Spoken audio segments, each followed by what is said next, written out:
Lee Daniel here with Harry Daniel Insurance, and I'm with a good friend of mine and a client as well, Chris Martin with KL Automotive. We're just going to talk about Chris and his family and the business here, and kind of some interesting stuff that happened to them not too long ago. Chris, thanks for your time today. Oh man, no problem. I'm glad to be here. So tell me a little bit about, tell everybody that doesn't know you who you are and your family and kind of KO Automotive and how you got your start. Yep, so my name's Chris Martin, and we got our start roughly about 15 years ago. It was my father-in-law at the time. He had passed away unexpectedly, and so I'd been working with him, going to college, finishing that up, and he unexpectedly passed away. So we, of course, took over KO Automotive. We were on Main Street at the time, so it was cool to see a lot of transition for us. And in 2017, we had the opportunity to buy, at the time, Teams Automotive, which was here on 13 Felton Place. And he had been in business over 30 years. Wonderful opportunity for us to really continue the business in its growth. Amazing opportunities. God just really opened the door for us to do so. And so it was just a really, really amazing time in our life to be able to transition from renting somewhere to being able to own the building and see more growth, bigger space, of course, more bays. So in that time from 17 to 21, man, we were in just rapid growth. And that's unfortunately when the fire occurred. Yeah, we're going to talk about that here in just a minute.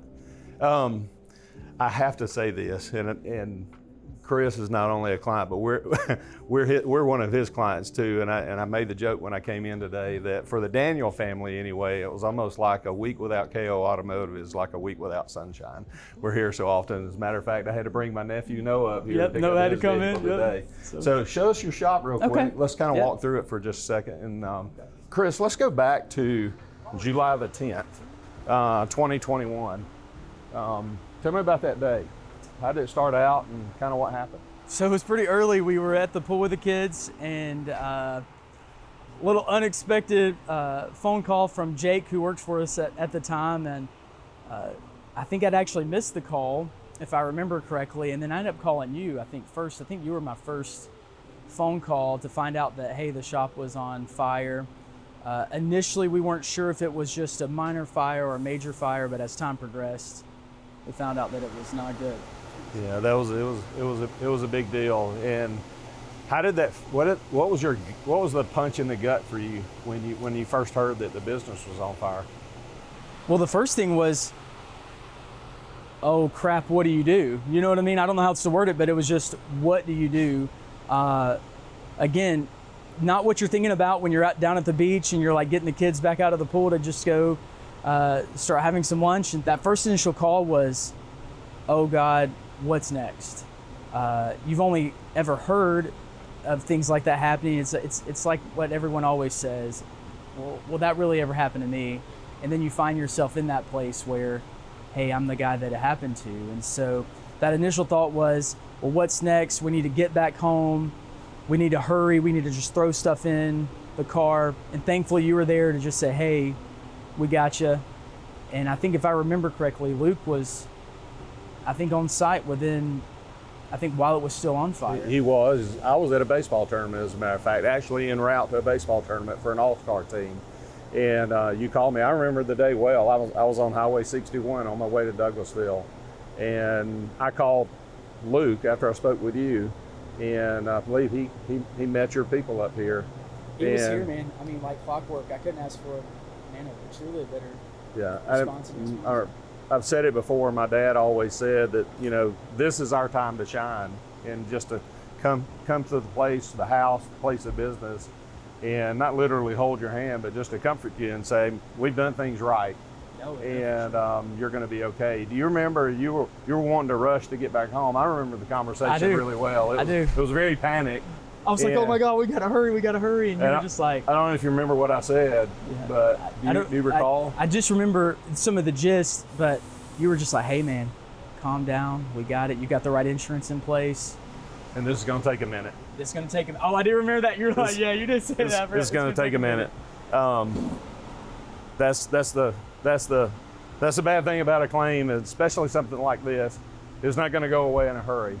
So how long were you initially thinking you'd be out of business compared to, we're going to talk about when you opened back up? Tell me about that. How long did you think it would take to get back in business? To be really raw, I thought, will we ever get open? Wow. You know, a few stories that I'd heard were just not good. Hey man, there was another shop that burnt around the time that we did, and they never reopened. So initially, you know, there was just so much unknown, trying to process still what you're going through, and then trying to get from, all right, there's a plan and a strategy in place, to, all right, these are the steps. Like you said, it's going to take a minute, and never walking through those steps before, that was a really tricky space. Yeah, do you remember the time that we sat down in our conference room and we kind of built the plan that you got in place? You just nailed it. That's where the piece started, if I remember correctly. I think it was that Monday or Tuesday. It was really early into the process.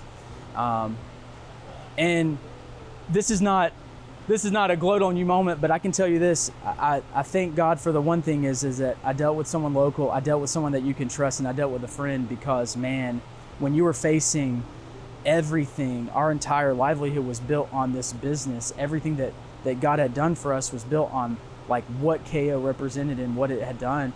And so that piece that you brought by actually having the ability to sit down and the understanding you have on risk management, the insurance that you had in place. I'll never forget when you were reviewing it the last time, our conversation was, hey Lee, if it was your business, how would you do it? Right. And that's exactly how it was written up. So after that first conversation, actually, I still motto what you say when you say less said, best said, because sometimes I can get chatty and start talking and talk myself in a circle. So but it was that moment, that those few hours that the three of us were all, or the four of us that were all sitting in your office, where there was just the beginning of that process. All right, well, here's the first step, here's the next step, and I will say this: the thing that I learned the most is one step at a time.